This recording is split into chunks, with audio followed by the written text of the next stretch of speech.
Hi, this is David Jones, founder and CEO of Education to Aspire.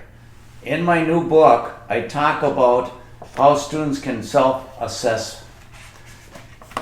I would like to talk for a second about how I believe very strongly that all students should have internal desires for success and monitoring their behavior and their outcome in learning.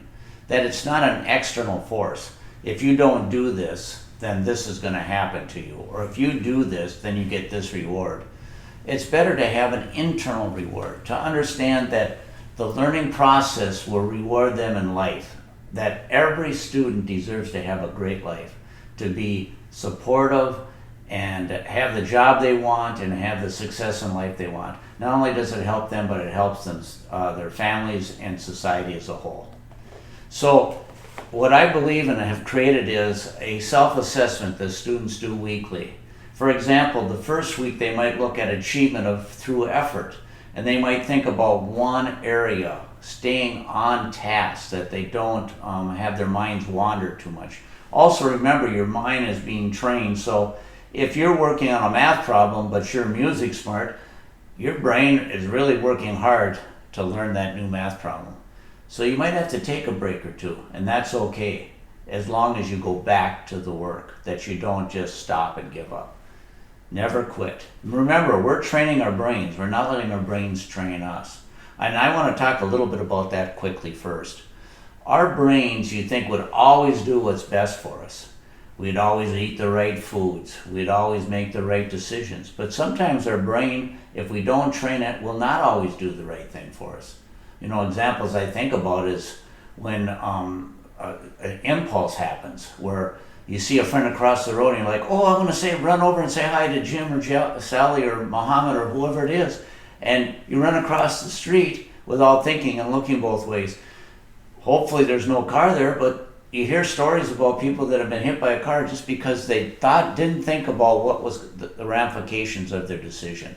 So training your brain to do the right thing is really important, even on small things. I used to, when I was an instructor in the classroom, I used to think, you know, if a student picked up a pencil and it wasn't their pencil, and they said, oh, I'm going to keep this pencil, it's only maybe 5 or 10 cents for a wooden pencil. It's not that it's only, the cost is 5 or 10 cents. It's you've trained your brain to say it's okay to take something. And you don't want your brain training you to do that. You want to train your brain to say, no brain, I'm not going to take something that doesn't belong to me. I'm going to make sure it gets to where it goes. So that's an example of that. So in my book, what it has is all the attributes that are needed to be a successful student. And here's my belief system. Students don't need more math if they're having difficulty in math. What they need is to make sure they have the attributes so they will be successful at math. So it's kind of like if you're really good at running, distance running, and you're made to swim every day because you're not so good at that. Well, that doesn't really, you might get a little better at it, but you're not able to pursue the things you're the best at. So you want to make sure that you're putting a balance in there, because learning also should be fun. Yes, it can be work, but it should be a lot of fun. I used to say to my students, play hard, but work hard. And that, I really think that's an important model. Not too long ago, I used to be a volleyball coach. I was using a friend's granddaughter was going to be a volleyball player, and she's going to be in the 3rd grade. And so we're learning how to pass, how to keep your arms nice and flat, and then to use your legs to pass, not your arms. And at the end of it, I said, now remember, Sid, use the flat part of your arms and your legs. That's the 2 most important things in volleyball passing. And she said, no, David, that's not. And I said, well, what is, Sid? Having fun. So learning should be fun. So try to make what you're doing as fun as possible for yourself, for your students, for your son or daughter. After they pick out the attribute they're working for the week, that's the focus for the whole week.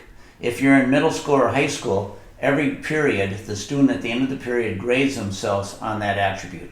This week, let's say it is to stay on task. They'll give themselves the highest grade if most or all of the time they were on task. If partial of the time they weren't, they might give themselves a little less score.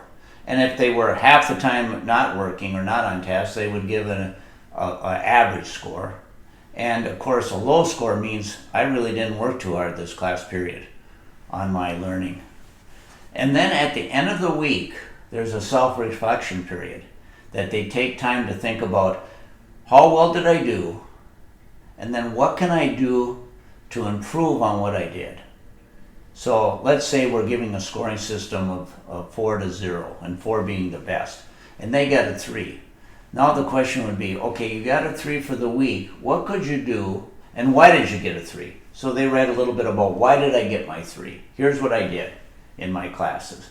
And what can I do to move that up to a 4? And then they talk about what they will do to get it up to a 4. Maybe they say, I'm going to spend 10 minutes at night working, if it's a math class, let's say, I'm going to spend 10 minutes a night more working on math. Or I'm going to go online and look up similar problems. So they're spending quite a bit of time on improving themselves. But it's all internally done. It's done with introspective learning. Thank you for listening. Remember, this is David Jones, CEO and founder of Education to Aspire. Train your brain. Don't let your brain train you. Be inspirational to yourself and others. Find this information on our link at educationtoaspire.com. Thank you.